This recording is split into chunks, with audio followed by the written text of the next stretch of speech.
Ce que nous sommes sur le point de vous raconter est l'histoire de 3 phrases qui ont plongé une salle remplie de dirigeants mondiaux dans un silence complet, bouleversé un sommet international, et poussé même l'homme le plus puissant d'Amérique à remettre en question ses propres paroles.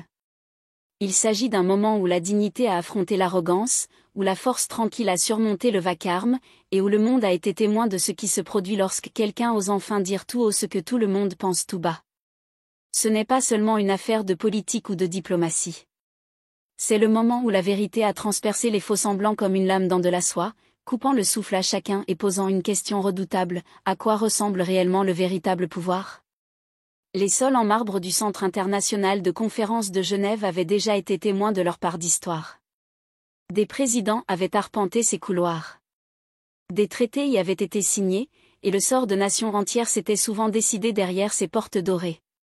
Mais rien, absolument rien, ne pouvait préparer le bâtiment à ce qui allait s'y dérouler en cette fraîche matinée d'octobre.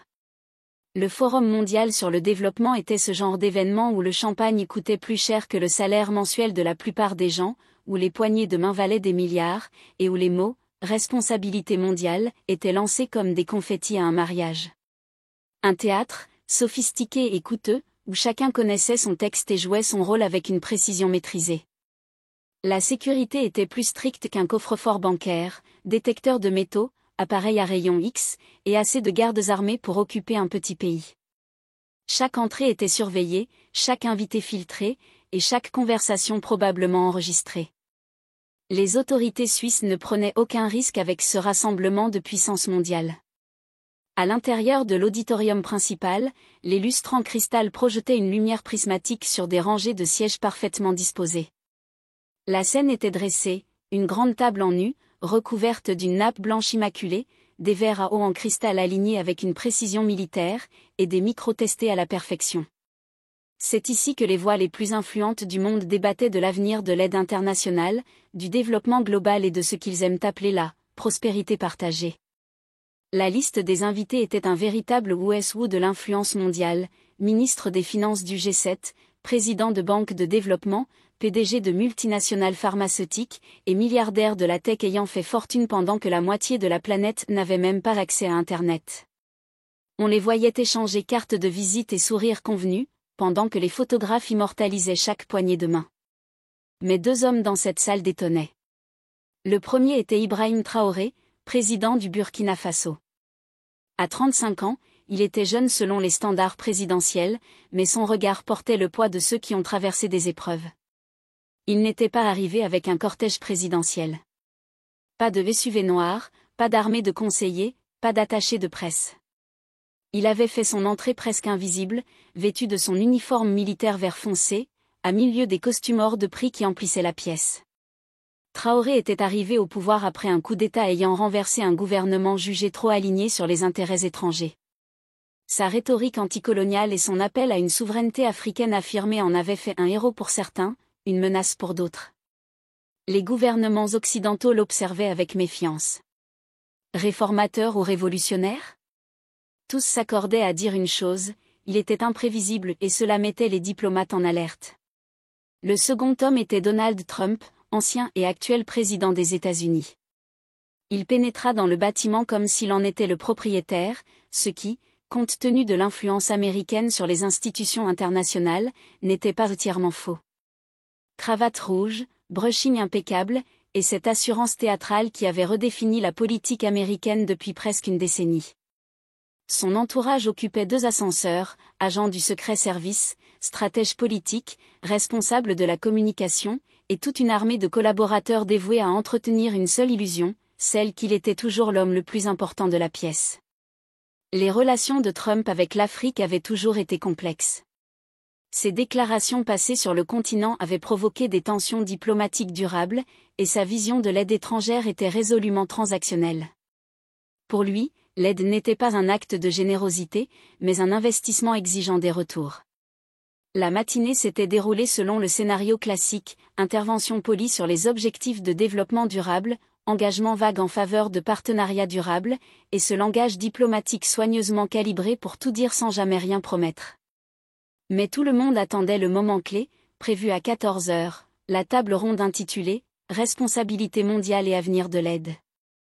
C'était l'événement à ne pas manquer, réunissant chefs d'État et responsables du développement dans un débat censé définir la prochaine décennie de coopération internationale. Le modérateur, Klaus Müller, diplomate suisse chevronné, avait animé ce genre de panel pendant 20 ans. Il pensait avoir tout vu. Il se trompait. À la fin de la pause déjeuner, alors que les délégués reprenaient place, une tension particulière flottait dans l'air. Était-ce dû à la convergence de ces personnalités? Au poids des enjeux planétaires? Ou simplement au fait qu'il était temps que quelqu'un dise enfin ce que personne n'osait formuler? Trump prit place au centre de la table en nu, entouré de dirigeants européens affichant une distance polie tout en jouant la comédie d'une collaboration devant les caméras. À sa gauche, Emmanuel Macron, France, Olaf Scholz, Allemagne, et Giorgia Meloni, Italie. À sa droite, les premiers ministres du Canada, du Japon et d'Australie. Tous prêts, impeccablement vêtus, à débiter leurs éléments de langage. Ibrahim Traoré, lui, était assis à l'extrémité de la table. Isolé. Une position symbolique, à la périphérie du pouvoir, un rappel visuel des rapports de force qui dominent la scène internationale. Müller s'éclaircit la gorge et ouvrit la séance avec les civilités d'usage. Et distingués dirigeants, distingués invités, nous sommes réunis aujourd'hui pour discuter d'un des défis les plus cruciaux de notre temps. Comment garantir que l'aide internationale au développement crée un changement durable tout en respectant la souveraineté et la dignité des pays bénéficiaires? Une question idéale pour nourrir des heures de débat diplomatique sans jamais en tirer la moindre décision concrète. Les premières réponses étaient convenues. Le Premier ministre canadien parla de « respect mutuel ». La chancelière allemande insista sur des stratégies fondées sur les données. Le Premier ministre japonais évoqua l'innovation technologique au service du bien commun. Des déclarations propres, polies, et instantanément oubliables. Puis, Klaus Müller se tourna vers Donald Trump. Monsieur le Président, les États-Unis demeurent le principal fournisseur mondial d'aide étrangère. Comment envisagez-vous l'avenir de l'engagement américain dans le développement mondial? Trump se pencha vers son micro. Quelque chose changea. La pièce se figea. La diplomatie, les mots choisis, le ton feutré, tout cela était sur le point d'exploser. Vous savez quoi, Klaus? On va arrêter les conneries une minute. Sa voix résonna, reconnaissable entre mille. Tout le monde ici connaît la vérité. Mais personne n'a le courage de la dire. Il se leva, repoussant sa chaise dans un grincement qui fit tressaillir l'auditoire. Nous avons donné à l'Afrique plus d'argent que n'importe quel autre continent dans l'histoire. Écoles, hôpitaux, routes, eau potable, aide alimentaire, tout ça, c'est nous qui avons payé. Et pas seulement les Américains. Tous ceux autour de cette table. Européens, Japonais, Canadiens. On a investi des milliers de milliards de dollars en Afrique ces 50 dernières années. Le modérateur s'agita, visiblement mal à l'aise. Monsieur le Président, nous pourrions peut-être discuter de programmes spécifiques dans la seconde partie de la session.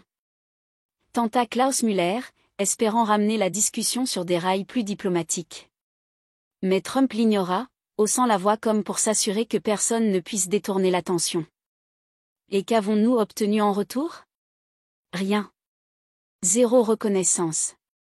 Zéro progrès. Et maintenant on nous dit qu'on doit faire encore plus? Non, ça suffit. Des murmures commencèrent à se répandre dans la salle. Certains prenaient des notes frénétiquement, d'autres se regardaient, visiblement mal à l'aise. Emmanuel Macron chuchota quelque chose à Schulz, pendant que Giorgia Meloni croisait les bras, le regard figé. Mais à l'autre bout de la table, Ibrahim Traoré restait parfaitement immobile. Trump poursuivit. Vous parlez tous de souveraineté et de dignité, mais à chaque fois qu'on envoie $1, on attend quoi? Qu'ils nous applaudissent? Qu'ils fassent ce qu'on leur dit? Eh bien, je vais vous dire une vérité que personne n'ose dire ici, la plupart de ces pays sont dirigés par des gens qui ne savent même pas gérer un budget familial, et vous voulez leur confier des milliards? Un silence pesant s'abattit. C'est à ce moment-là qu'Ibrahim Traoré se leva. Il n'éleva pas la voix. Il n'eut pas besoin de le faire. Sa posture seule suffisait à capter toute l'attention. Même les traducteurs cessèrent de parler, suspendus à ses lèvres. Il fixa Trump, puis balaya la salle du regard avant de dire, calmement, distinctement. L'arrogance n'est pas une preuve de supériorité. C'est souvent le masque de l'ignorance. Un frisson traversa l'auditorium. Les micros, pourtant calibrés à la perfection, captèrent la légère inspiration de Klaus Müller. Une phrase. Une seule. Mais elle venait de fissurer la façade. Traoré poursuivit, sans colère, sans animosité, simplement avec cette gravité tranquille qu'aucune école diplomatique ne peut enseigner. Ce que vous appelez aide, nous l'appelons dette. Ce que vous appelez investissement, nous le vivons comme une intrusion. Ce que vous présentez comme de la générosité, n'est souvent qu'un outil de contrôle. Un caméraman, sans y penser, fit un zoom discret sur le visage de Trump. Pour la première fois, il ne souriait pas. Il ne parlait pas. Il écoutait. Traoré termina avec 3 phrases qui changèrent tout. Vous nous avez tout donné, sauf le respect. Vous avez financé des écoles, mais ignoré nos voix. Vous avez construit des hôpitaux, mais détruit notre souveraineté. Si c'est cela votre définition de l'aide, alors nous préférons apprendre à nous relever seuls. La salle resta figée. Pas un mot. Pas un applaudissement. Seulement ce silence rare, presque sacré, celui qui ne suit que les vérités qu'on n'attendait plus. Même Trump, maître incontesté du verbe et de la scène, ne dit rien. Klaus Müller cligna lentement des yeux, puis murmura dans son micro. Je propose une pause. Un léger grésillement du micro marqua la fin de l'intervention de Klaus Müller, mais personne ne bougea. Les chefs d'État, d'ordinaire prompts à se lever à la moindre interruption, restèrent figés à leur siège. Comme si les mots d'Ibrahim Traoré pesaient encore dans l'air, suspendus au-dessus de la table ovale. Trump croisa les bras, le regard dur, mais pour la première fois, sans répartie immédiate. Un silence inhabituel émanait de lui non pas de respect, mais de désarroi contenu. Macron tourna lentement la tête vers Traoré, esquissa un sourire poli, presque complice, comme pour dire « Vous avez osé ce que beaucoup n'osaient plus ». Puis, doucement, Ursula von der Leyen referma son dossier, se leva, et déclara. 10 minutes de pause. Nous reprendrons ensuite. Mais tout le monde savait que rien ne reprendrait tout à fait comme avant. Pendant que les délégations quittaient lentement la grande salle du sommet, un frisson parcourut les couloirs de verre et d'acier du bâtiment. Dans les recoins feutrés, les chuchotements s'amplifiaient, des conseillers s'échangeaient des regards inquiets, des téléphones se levaient, des textos fusaient vers les rédactions du monde entier. L'intervention d'Ibrahim Traoré venait de faire voler en éclats la façade bien huilée de la diplomatie internationale. Dans un couloir adjacent, Joe Biden s'était rapproché de Macron. D'une voix basse mais ferme, il lâcha. Il a été bon. Trop bon. Ce genre de discours, ça réveille des cicatrices qu'on voulait enterrer. Macron acquiesça sans un mot, le regard perdu dans ses pensées. Plus loin, dans une salle privée, Klaus Müller posa ses lunettes avec lenteur. Face à lui, le conseiller spécial pour les affaires africaines suait à grosses gouttes. C'est un séisme. On vient de perdre l'Afrique, du moins l'Afrique qui se tait. Pendant ce temps, Ibrahim Traoré restait assis dans la salle principale, seul, calme. Il avait refusé la pause. Il fixait le plafond comme on fixe un ciel lourd de promesses. Derrière lui, son assistant murmura. « Excellence. Vous avez lancé un incendie. » Traoré sourit faiblement. « Non. J'ai juste allumé la lumière. » À Ouagadougou, la nouvelle avait déjà traversé les fuseaux horaires. Sur les radios communautaires, dans les salons de coiffure, les taxis-brousses, les marchés et jusque dans les casernes, les mots d'Ibrahim Traoré résonnaient. Dans une petite échoppe en périphérie, un vieil homme écoutait, les yeux humides. Il a dit ce qu'on pensait tous, depuis toujours. Sur les réseaux sociaux, des extraits de son discours devenaient viraux. Un montage sous-titré en anglais circulait. Africa is not your charity case. Africa is your mirror. Les jeunes s'en emparaient, des artistes remixaient les phrases avec des beats afro-trap, les hashtags se multipliaient, hashtag Africa Stand Up, hashtag Traoré Speak Truth, hashtag Néocolonialisme is dead. Mais dans certaines capitales, la tension montait. À Paris, Dans une salle de crise à l'Élysée, un conseiller d'État tapa du poing sur la table. Si les autres chefs d'État africains s'engouffrent dans la brèche, c'est notre influence sur tout le Sahel qui s'effondre. Il faut réagir, et vite. À Washington, la réunion d'urgence du Conseil national de sécurité était déjà en cours. Le directeur de la CIA feuilletait un dossier confidentiel. Traoré n'est pas qu'un militaire. C'est un stratège. Et ce discours n'était pas une sortie spontanée. C'était une déclaration d'indépendance. Les autres dirigeants mondiaux restèrent figés, pris entre le protocole diplomatique et une véritable fascination pour ce moment sans précédent. Chaque route que vous avez pavée est assortie de conditions, poursuivit Traoré. Chaque école que vous avez construite nous a obligés à acheter vos manuels scolaires, à enseigner vos langues et à adopter vos systèmes. Chaque hôpital que vous avez financé a dû acheter vos médicaments, se former à vos méthodes, suivre vos protocoles. Ce n'est pas de la générosité. C'est du business. Il bougea alors, faisant 3 pas délibérés vers le centre de la table en forme de U. Son allure militaire était évidente dans chacun de ses mouvements. Contrôlé, déterminé, autoritaire. Vous parlez de gratitude comme si nous devions remercier la main qui nous nourrit pendant qu'elle vole nos enfants.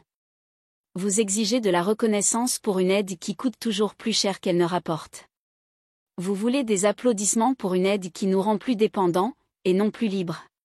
Trump se pencha vers son microphone, son visage légèrement radieux. C'est complètement injuste. Nous avons sauvé des millions de vies grâce à nos programmes d'aide. Nous avons empêché des famines, stoppé des épidémies, construit des infrastructures. Traoré leva une main, pas de manière agressive, pas de manière dédaigneuse, mais avec une autorité si silencieuse que les mots de Trump se sont simplement arrêtés au milieu d'une phrase. Le geste était presque doux, comme un professeur calmant un élève excité, mais son effet était absolu. Je ne nie pas que des vies ont été sauvées, déclara Traoré.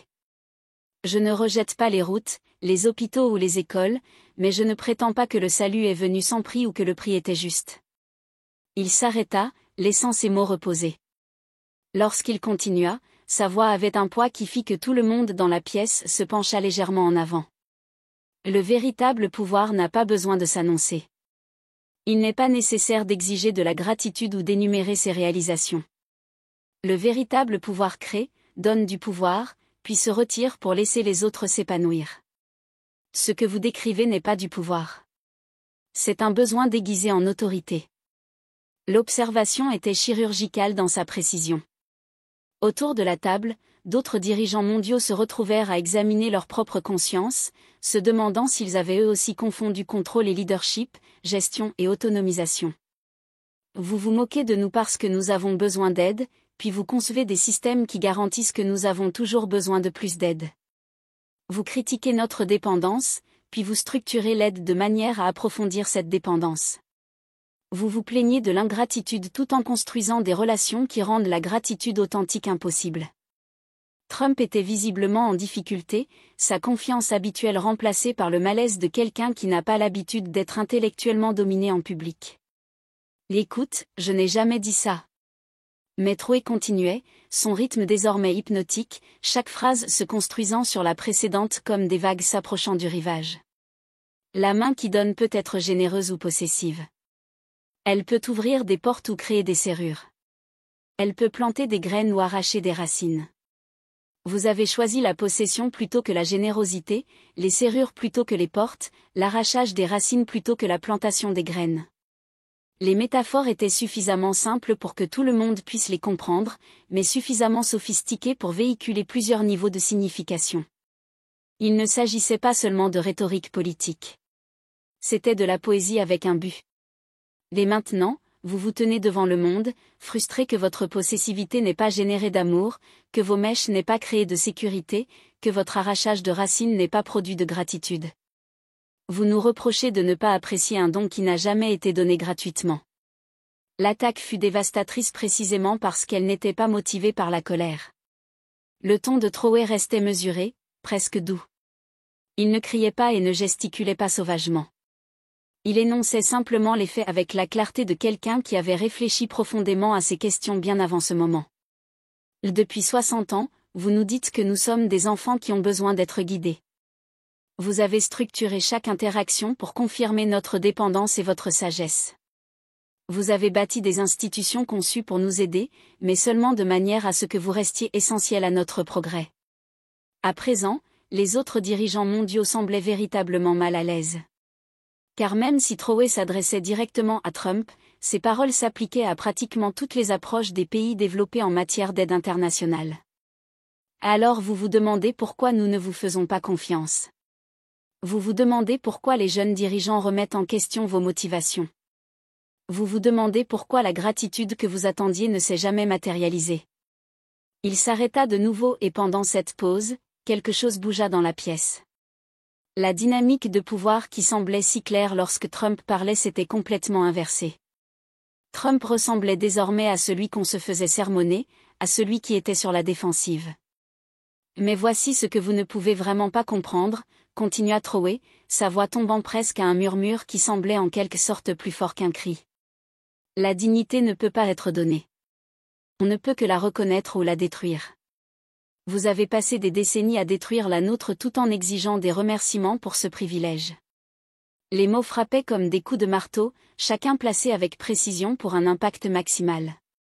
Vous nous avez donné de l'argent, oui, mais avec chaque dollar, vous avez pris de la dignité. Vous avez fourni de l'aide, mais vous avez extorqué la souveraineté. Vous avez proposé de l'aide, mais vous avez exigé la soumission. Et aujourd'hui, dans cette salle, devant ces témoins, je vous rends à la fois votre argent et vos attentes. Les dernières phrases arrivaient avec l'inévitabilité du lever du soleil, comme si tout ce qui s'était passé auparavant ne faisait que se construire vers ce moment de clarté absolue. Nous n'avons plus besoin de votre aide si elle est attachée à un bras de commande. Nous ne voulons plus de votre aide si cela nécessite notre diminution. Nous n'acceptons plus votre charité si le prix est notre dignité. Et puis sont arrivées les 3 phrases qui allaient briser Internet, qui allaient être citées dans les livres d'histoire et qui allaient définir ce moment pour les générations à venir. Vous nous avez donné de l'argent. Mais avec chaque dollar, vous avez pris de la dignité. Et aujourd'hui, je vous rends les deux. Le silence qui suivit était indescriptible. Ce n'était pas seulement que les gens avaient arrêté de parler. C'était comme si tout le concept du son avait été suspendu. Le temps semblait figé, le souffle retenu, les cœurs arrêtés entre les battements. Trump se tenait là, la bouche légèrement ouverte, pour peut-être la première fois de sa carrière politique, complètement sans parole. L'homme qui avait bâti sa marque sur le fait de ne jamais reculer, de ne jamais admettre sa faiblesse, de ne jamais concéder un point, se tenait silencieux, et en quelque sorte plus petit qu'il ne l'avait été quelques instants auparavant. Autour de la table, les dirigeants mondiaux étaient assis, pétrifiés.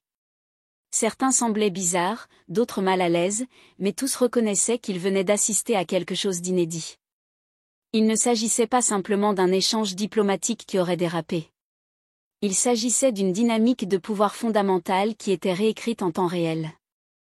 Le public composé de délégués, de journalistes et d'observateurs était assis dans un silence absolu. Les écrans de téléphone, qui scintillaient au gré des mises à jour des réseaux sociaux, étaient désormais sombres et oubliés. C'était le genre de moment qui exigeait une attention totale, le genre de confrontation dont on se souviendrait longtemps après que les détails de la politique aient été oubliés. Klaus Müller, le modérateur, ressemblait à un homme regardant son dîner soigneusement planifié s'enflammer spontanément. Il avait préparé des notes pour chaque direction possible que la conversation pourrait prendre. Mais rien ne l'avait préparé à ce niveau de vérité brute et non filtrée. Finalement, après ce qui a semblé durer des heures, mais qui n'a probablement duré que 30 secondes, Trump a tenté de répondre.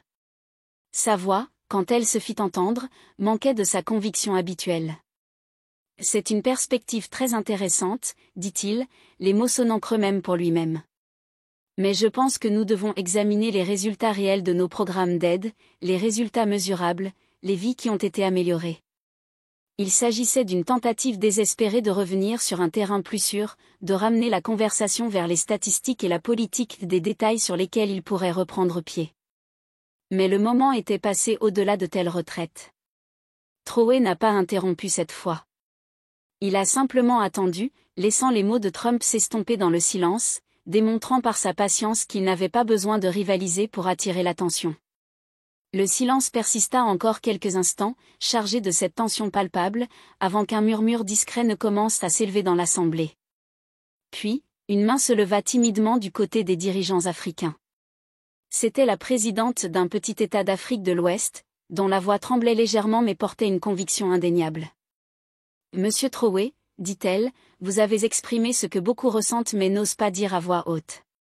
Nous avons longtemps été spectateurs, soumis aux discours et aux promesses des puissances occidentales. Aujourd'hui, nous devons bâtir notre avenir sur nos propres termes, redéfinir nos alliances, reconstruire notre dignité. Un léger hochement de tête s'éleva ici et là, signe que ce sentiment était partagé au-delà des frontières et des cultures. Les regards se tournèrent vers Trowe, qui hocha la tête avec un mélange de gratitude et de gravité. Exactement, répondit-il. Il ne s'agit pas de rejeter toute aide, ni de nier la solidarité internationale. Mais l'aide doit être un pont, pas une chaîne. Elle doit accompagner, non asservir. Elle doit respecter nos cultures, nos ambitions, nos choix souverains. Un murmure d'approbation s'éleva dans la salle.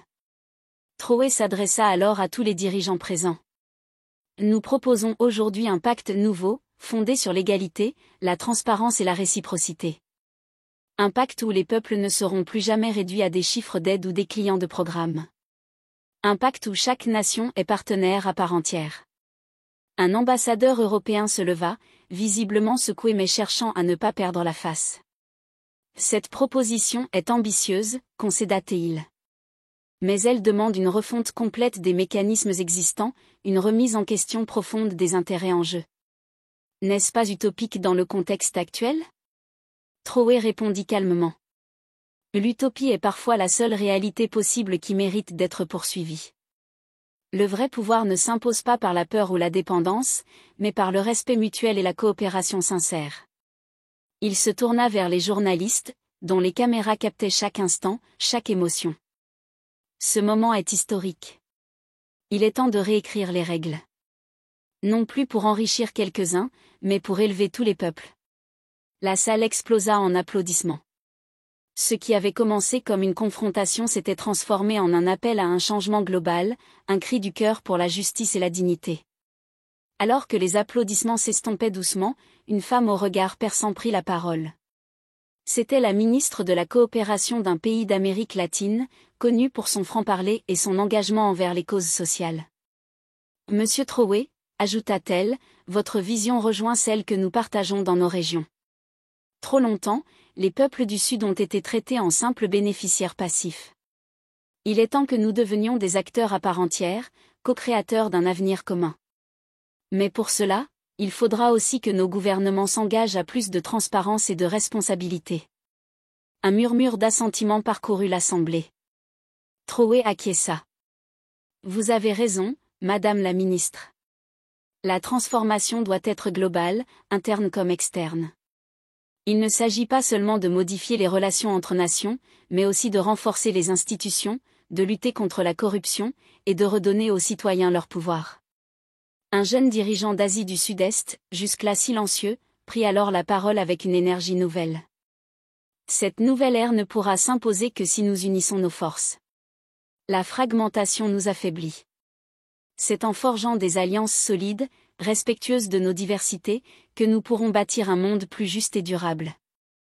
Les regards convergeaient de plus en plus vers Trowe, qui semblait incarner ce souffle nouveau. Il conclut d'une voix ferme mais chaleureuse. Nous sommes à un tournant. Le monde ne sera plus jamais le même. À nous de choisir quel rôle nous voulons jouer, celui des victimes ou celui des bâtisseurs. Ce sommet doit être le point de départ d'un véritable mouvement mondial, porté par les peuples eux-mêmes. À cet instant précis, un sentiment d'espoir palpable enveloppa la salle. Les barrières semblaient tomber, remplacées par une détermination commune. Le défi restait immense, mais la volonté de changer enfin la donne était plus forte que jamais. Cependant, dans les coulisses du sommet, tous ne partageaient pas cet enthousiasme. Une délégation venue d'un pays aux intérêts économiques puissants se tenait à l'écart, leur regard calculateur trahissant une profonde méfiance. Le représentant principal, un homme au costume impeccable, murmura à son conseiller. Ce discours idéaliste pourrait perturber nos plans d'exploitation. Nous devons veiller à ce que ces « bâtisseurs » ne remettent pas en cause notre influence ni nos privilèges.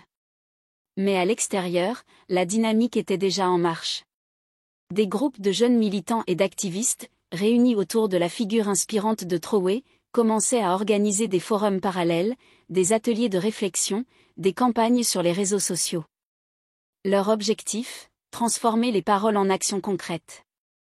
Parmi eux, Amara, une jeune étudiante en sciences politiques, voyait dans ce mouvement une chance unique. Elle confiait à ses compagnons. C'est la première fois que je ressens que notre voix compte vraiment. On ne doit pas laisser passer cette opportunité. Mais les défis étaient nombreux. Comment concilier les intérêts divergents? Comment garantir que les engagements pris seraient suivis des faits réels? Les débats s'annonçaient longs, parfois houleux. Alors que la nuit tombait, Trowey, seul dans sa chambre d'hôtel, regardait la ville illuminée au loin. Il savait que la bataille ne faisait que commencer.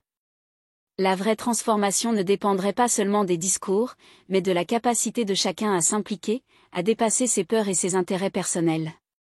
Il prit une profonde inspiration et se promit de ne rien lâcher.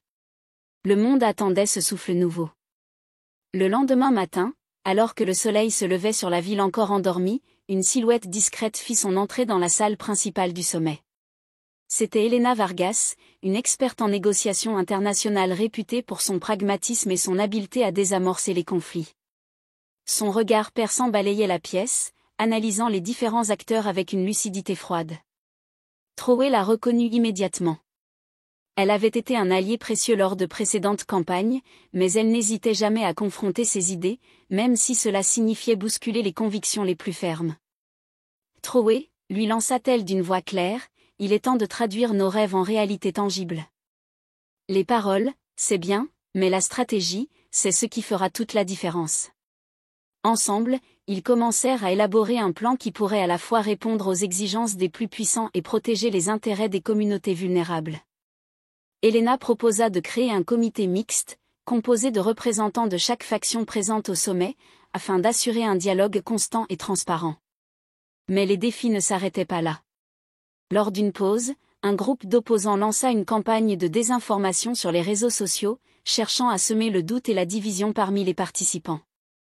Amara, désormais mobilisée, prit l'initiative de contre-attaquer avec des témoignages authentiques et des vidéos en direct. Sa détermination fit rapidement boule de neige, rassemblant un large soutien populaire. Dans l'ombre, la délégation aux intérêts économiques tentait de redoubler d'efforts pour discréditer le mouvement, usant de pression politique et financière. Mais le vent avait changé. Les citoyens, jeunes et moins jeunes, ne se laissaient plus intimider. À mesure que les jours passaient, la tension montait, mais aussi l'espoir.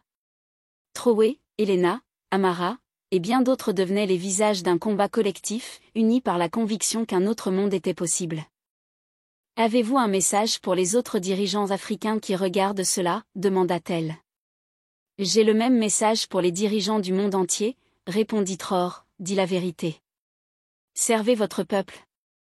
N'oubliez pas que le respect ne peut pas être exigé. Cela doit être gagné par des actes, pas par des paroles.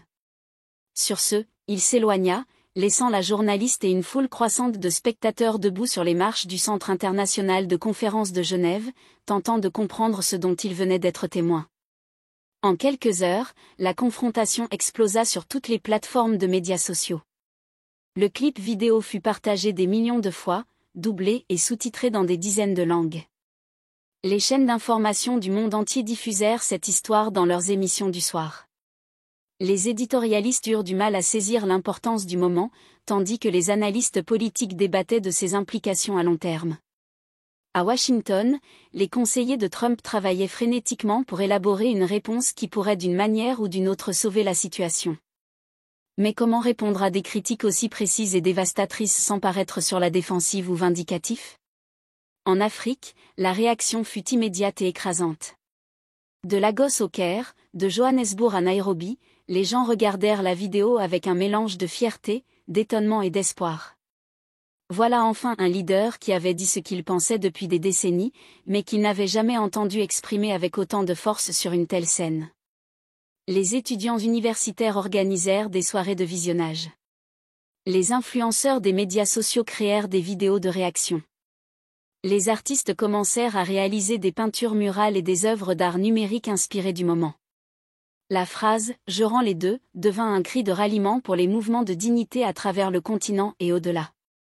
Mais la réaction la plus révélatrice vint peut-être d'autres dirigeants mondiaux.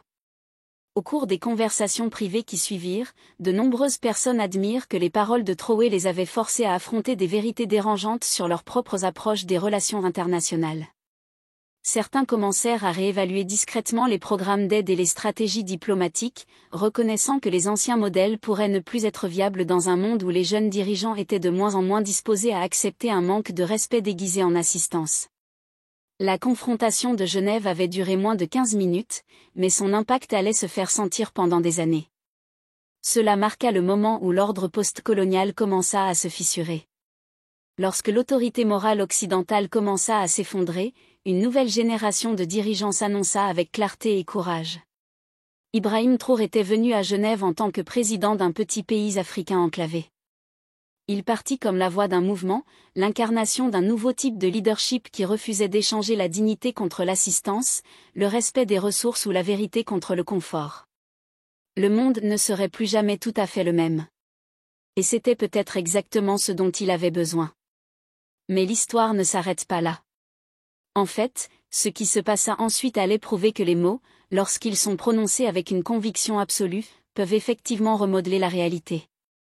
3 jours après Genève, quelque chose d'inédit commença à se produire.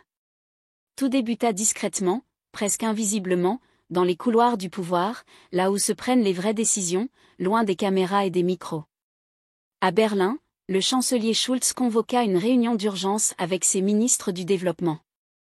Le sujet ne fut pas officiellement enregistré, mais des sources proches de la discussion révélèrent plus tard que le dirigeant allemand avait été profondément affecté par les propos de Trowe.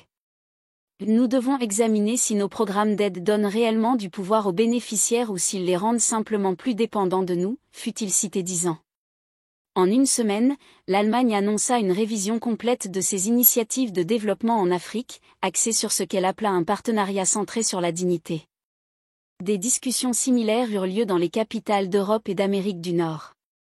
Le président français M.C. Ronson, resté figé pendant l'affrontement de Genève, admit en privé à ses plus proches conseillers que Traoré avait exprimé quelque chose que nous essayons tous d'ignorer. La France commença à restructurer discrètement ses relations avec ses anciennes colonies africaines, tout en prenant soin de ne pas présenter cette démarche comme une réponse directe à l'incident de Genève. Même à Washington, où l'équipe de Trump s'efforçait encore de gérer les retombées, des diplomates de carrière et des spécialistes du développement commencèrent à avoir des conversations franches sur la question de savoir si l'approche américaine en matière d'aide étrangère atteignait ses objectifs déclarés ou perpétuait simplement les problèmes qu'elle prétendait résoudre. Mais la véritable révolution se produisait en Afrique même. À Accra, le président du Ghana, Nana Akufo-Addo, regarda la vidéo de Genève à 3 reprises avant de convoquer son cabinet en session d'urgence. Ce jeune homme avait dit ce que nous pensions tous depuis des décennies. Il dit à ses ministres, « La question est, qu'allons-nous faire à ce sujet ?» En quelques jours, le Ghana annonça son intention de renégocier plusieurs accords d'aide, en particulier ceux qui comportaient des exigences politiques portant atteinte à la souveraineté nationale. Le ministre des Finances ghanéen aurait déclaré, « L'aide devrait renforcer notre capacité à nous gouverner nous-mêmes, et non l'affaiblir. » Des mouvements similaires commencèrent à émerger à travers le continent. Au Kenya, des étudiants universitaires organisèrent des rassemblements massifs pour soutenir ce qu'ils appelèrent la doctrine de la dignité.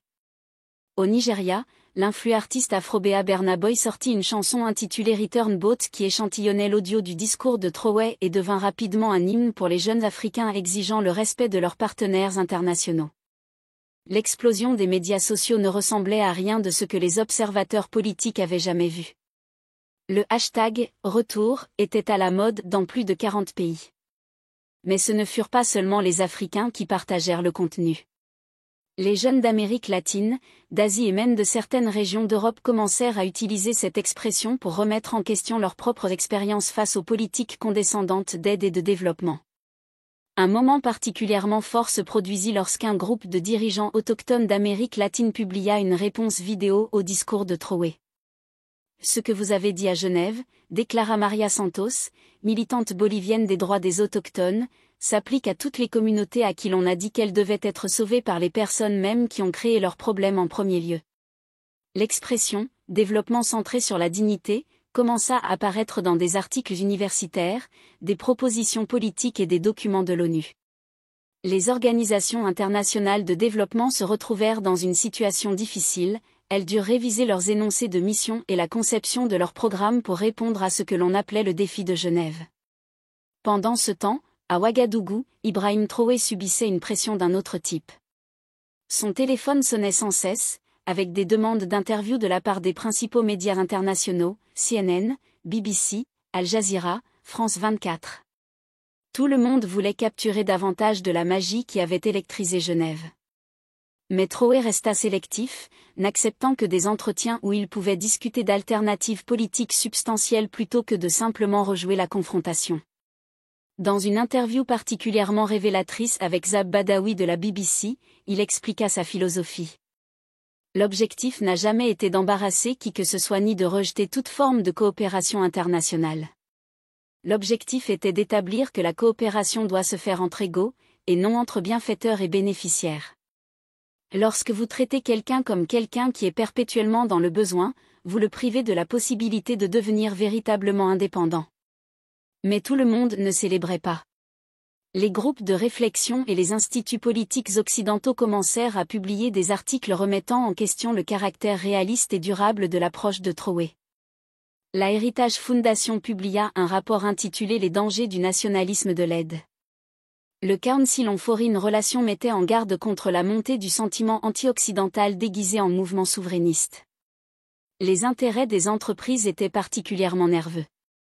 Les sociétés minières, les entreprises pétrolières, et les groupes agricoles qui dépendaient de contrats avec certains gouvernements africains voyaient une menace dans cette nouvelle posture.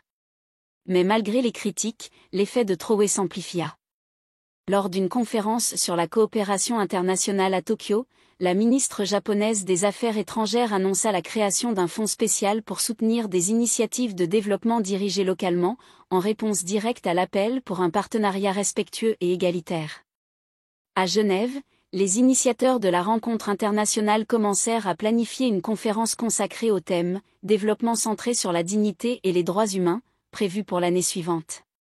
Même le président Trump, souvent imperturbable face aux critiques, semblait affecté. À la Maison-Blanche, des réunions furent convoquées pour tenter d'atténuer les dégâts à la réputation américaine.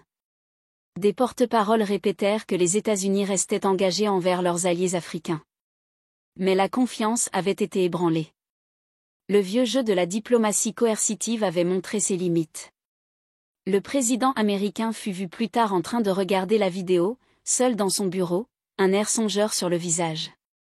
Ce jour-là, dans une petite salle obscure du bâtiment des Nations Unies, un homme simple mais déterminé avait défié un système entier et le monde avait écouté.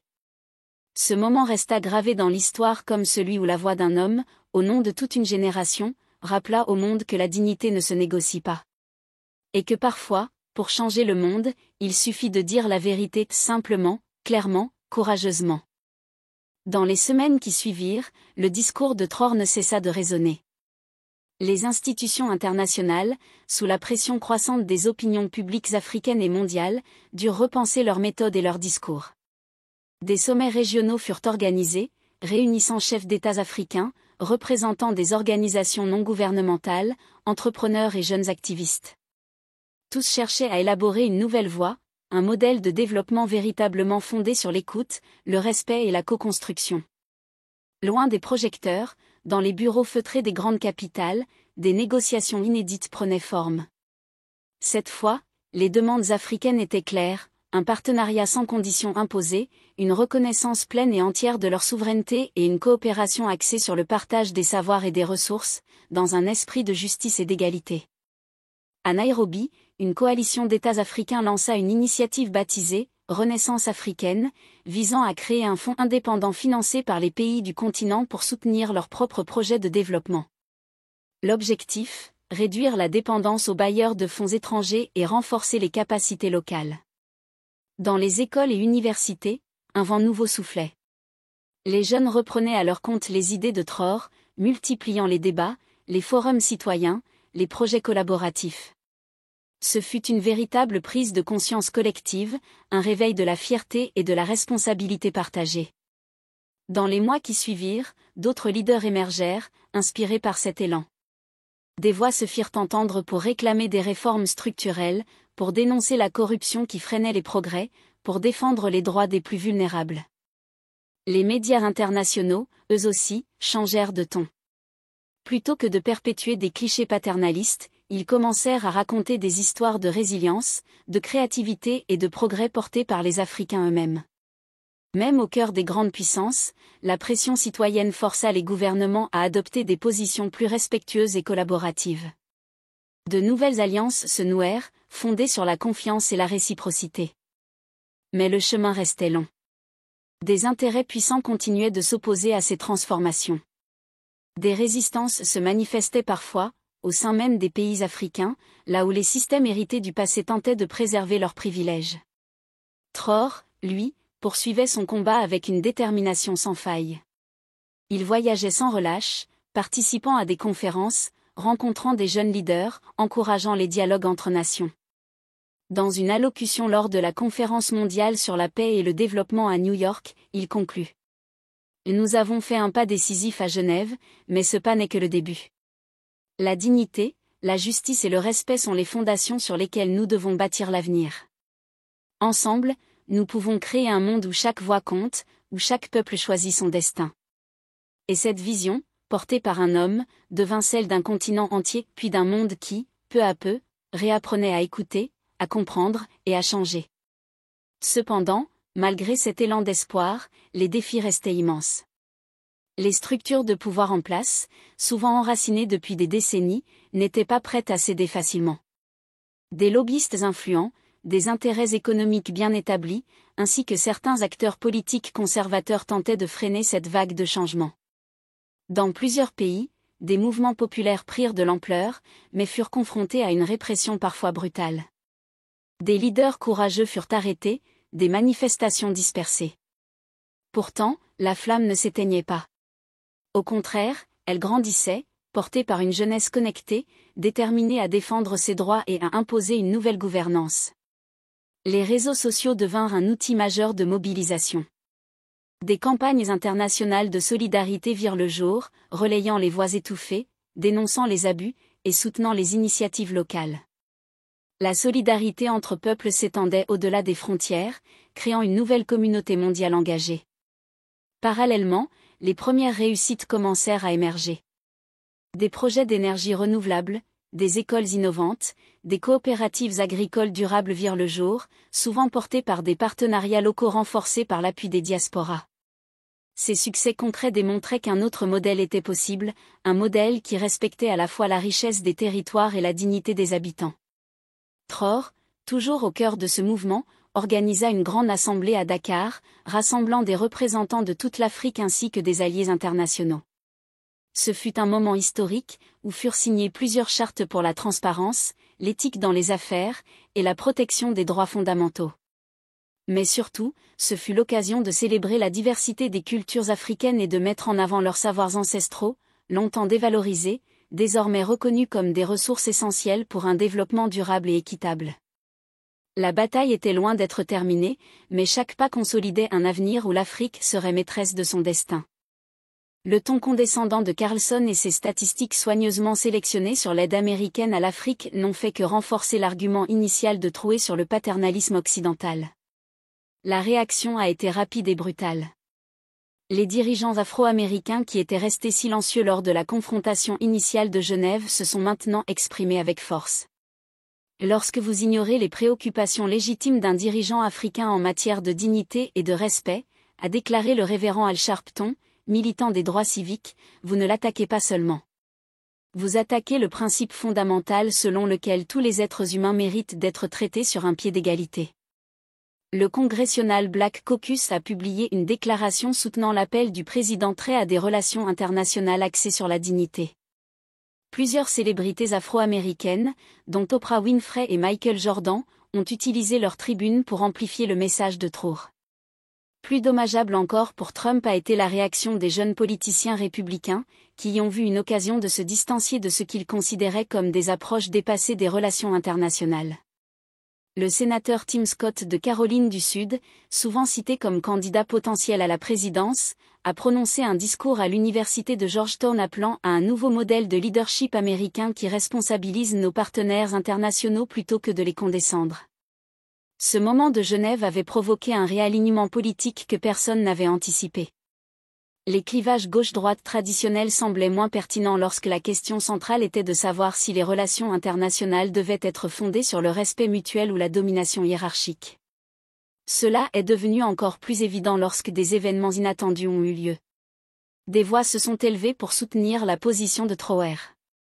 Les politiciens libertariens, habituellement opposés à l'aide étrangère, se sont retrouvés à saluer son appel à la dignité et à l'autonomie.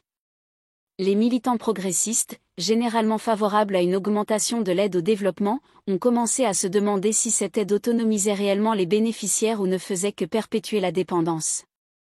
L'impact intellectuel a été tout aussi profond. Les universités ont commencé à proposer de nouveaux cours sur la théorie du développement postcolonial et les relations internationales axées sur la dignité. Des conférences universitaires, auparavant axées sur l'efficacité de l'aide, ont commencé à explorer les questions de l'agencement et de l'autodétermination des bénéficiaires. Un article particulièrement influent, publié dans Foreign Affairs par la Kennedy School de Harvard, affirmait que Trier avait identifié une faille fondamentale dans la pensée du développement international de l'après-Seconde Guerre mondiale. Nous avons fonctionné en partant du principe que les bonnes intentions justifient les méthodes paternalistes, a écrit le Dr Sarah Chen, auteur principal de l'article. Mais comme l'a démontré le président Troué, les bénéficiaires de notre aide ont leur propre point de vue sur ce qui constitue une véritable assistance par rapport à un contrôle subtil. Le monde des affaires s'est également adapté, mais pas toujours de la manière dont les entreprises occidentales l'ont apprécié. Une nouvelle génération d'entrepreneurs africains a commencé à créer des entreprises explicitement conçues pour réduire la dépendance à l'égard des technologies, des financements et des expertises occidentales. Le mouvement des solutions africaines aux problèmes africains a pris de l'ampleur grâce à des startups prospères dans les domaines de la fintech, de l'agriculture et des énergies renouvelables, prouvant que le continent pouvait innover et se développer sans encadrement extérieur permanent. Un exemple particulièrement réussi est celui d'une entreprise kenyane de technologie agricole qui a développé des semences résistantes à la sécheresse, spécifiquement adaptées aux conditions de l'Afrique de l'Est. Au lieu de s'appuyer sur les institutions de recherche et les entreprises semencières occidentales, elle a noué des partenariats avec des universités locales et des communautés agricoles traditionnelles. En 2 ans, leurs innovations ont été adoptées dans toute la région, créant des milliers d'emplois et réduisant l'insécurité alimentaire sans nécessité d'aide étrangère. Des articles comme celui-ci ont commencé à apparaître régulièrement dans les médias économiques internationaux, remettant en question le discours selon lequel le développement de l'Afrique nécessitait une intervention occidentale. The Economist a publié un article de couverture intitulé « Le dividende de la dignité de l'Afrique », documentant comment les pays ayant adopté des politiques de primauté de la souveraineté attiraient davantage d'investissements et obtenaient de meilleurs résultats en matière de développement que ceux qui restaient dépendants. Mais la validation la plus convaincante du message de Trower est venue d'une source inattendue, la nouvelle génération de dirigeants africains eux-mêmes. En Afrique du Sud, Julius Malema, le leader controversé des combattants pour la liberté économique, a organisé un sommet continental intitulé « Dignité et développement, la nouvelle voie de l'Afrique ». Malgré la rhétorique souvent clivante de Malema, le sommet a attiré des dirigeants modérés de toute l'Afrique, déterminés à mettre en œuvre des stratégies de développement fondées sur la souveraineté. La déclaration finale du sommet était remarquable par sa spécificité. Plutôt que de se contenter de critiquer les relations d'aide existantes, elle a présenté des alternatives concrètes. Des accords commerciaux continentaux réduiraient la dépendance aux marchés extérieurs, des programmes de transfert de technologies renforceraient les capacités locales au lieu d'une dépendance perpétuelle, et des politiques d'extraction des ressources garantiraient une juste compensation pour les richesses naturelles africaines. Plus important encore, le sommet a annoncé la création d'un fonds pour la dignité africaine, un véhicule d'investissement continental qui fournirait un financement du développement sans les conditions politiques généralement attachées à l'aide occidentale. Le fonds était initialement doté de 50 milliards de dollars grâce aux contributions des gouvernements africains, des communautés de la diaspora et d'investisseurs privés convaincus du potentiel de développement autonome du continent. Le premier investissement majeur du fonds a concerné les infrastructures d'énergie renouvelable dans la région du Sahel, y compris au Burkina Faso. Mais contrairement au projet de développement classique, celui-ci a été entièrement conçu, mis en œuvre et géré par des institutions africaines. Le symbolisme était aussi important que l'impact pratique. L'Afrique prouvait qu'elle pouvait résoudre ses propres problèmes si on lui en donnait les ressources et le respect. Les réactions internationales à ces événements ont révélé les profondes inquiétudes soulevées par le discours de Genève. La couverture médiatique occidentale était souvent dédaigneuse, remettant en question la capacité des institutions africaines à gérer efficacement des projets d'une telle envergure. Mais ces critiques ne font que renforcer l'argument initial concernant les attitudes paternalistes. Des observateurs occidentaux plus réfléchis ont reconnu qu'un changement fondamental était en cours. Ce à quoi nous assistons, écrivait Thomas Friedman dans le New York Times, n'est pas un sentiment anti-occidental, mais une confiance pro-africaine. Il y a une différence, et notre capacité à la comprendre déterminera si nous resterons des partenaires pertinents ou si nous deviendrons des observateurs non pertinents. La transformation se produisait simultanément à plusieurs niveaux. Tandis que les gouvernements renégociaient les accords d'aide et que les entreprises restructuraient leurs opérations en Afrique, les citoyens ordinaires de tout le continent intériorisaient un nouveau sentiment de possibilité et d'estime de soi. Dans les universités de Lagos à Addis Abeba, les étudiants ont commencé à organiser des célébrations de la Semaine de la Dignité, avec des discussions sur l'identité post-coloniale, la souveraineté économique et l'autodétermination. Il ne s'agissait pas de manifestations anti-occidentales enflammées, mais d'exploration approfondie de ce qu'est un véritable partenariat. Plus important encore, les discussions se sont propagées au-delà de l'Afrique. Au Bangladesh, des leaders étudiants ont commencé à s'interroger sur les raisons pour lesquelles leur pays acceptait une aide au développement assortie d'obligations d'achat de biens et de services auprès des pays donateurs. En Bolivie, des communautés autochtones ont commencé à exiger que les organisations non gouvernementales internationales présentes sur leur territoire agissent en partenaires plutôt qu'en bienfaiteurs. Les principes de Genève, la dignité, la souveraineté, le respect mutuel et un partenariat authentique, devenaient un cadre mondial pour repenser les relations internationales de développement. 6 mois après la confrontation, Ibrahim Traoré était invité à s'adresser à l'Assemblée générale des Nations unies. Son discours était très attendu, les dirigeants mondiaux étant curieux de voir s'il maintiendrait son approche conflictuelle ou adopterait un ton plus diplomatique maintenant qu'il avait acquis une reconnaissance mondiale. Ils ont obtenu quelque chose de plus sophistiqué que ces deux extrêmes. Traoré a utilisé sa tribune à l'ONU non pas pour attaquer les politiques d'aide occidentale, mais pour articuler une vision positive de ce que pourrait être la coopération internationale lorsqu'elle serait fondée sur le respect mutuel plutôt que sur la charité hiérarchique. Nous ne rejetons pas le partenariat, a-t-il déclaré aux délégués. Nous rejetons le paternalisme. Nous ne refusons pas l'aide. Nous refusons l'idée que l'aide exige un abandon de dignité. Nous ne nous opposons pas à la coopération. Nous nous opposons à l'idée selon laquelle la coopération implique que certaines nations doivent toujours être donneuses tandis que d'autres doivent toujours être bénéficiaires. Le discours a présenté des propositions politiques spécifiques, des programmes de transfert de technologies renforçant les capacités locales au lieu d'une dépendance perpétuelle, des accords commerciaux permettant aux pays en développement de valoriser leurs ressources avant l'exportation, et des cadres d'investissement privilégiant les partenariats à long terme à l'extraction à court terme.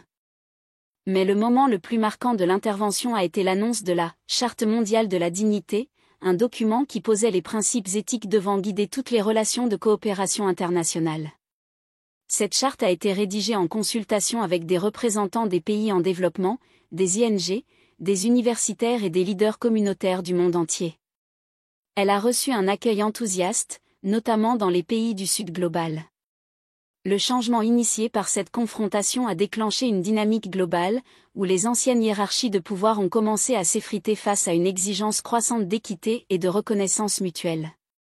Dans les années qui ont suivi, de nombreux pays en développement ont réévalué leurs relations avec les institutions financières internationales, exigeant plus de transparence, de respect de leur souveraineté et une répartition plus équitable des bénéfices issus de leurs ressources naturelles.